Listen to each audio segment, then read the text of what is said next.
జనాలు ఎంత చదివినా ఎంత టెక్నాలజీ పెరిగినా మైండ్ సెట్ మారలేదు. ఎందుకంటే కొడుకు పెళ్ళయిన తర్వాత కోడలు కూతుర్ని కన్నదనుకో, ఆడపిల్లే పుట్టింది, దీని అమ్మ ఎనవా ఇచ్చిందమ్మో అంటారు.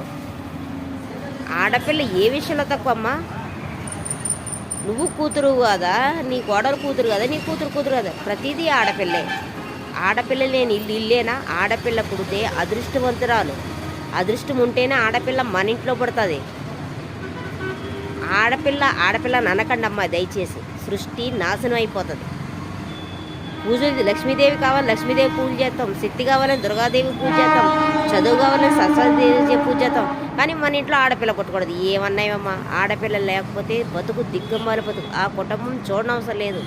అదృష్టం ఉంటేనే ఆ మహాలక్ష్మి మన ఇంట్లో పుడుతుంది. సంతోషంగా చెప్పండి.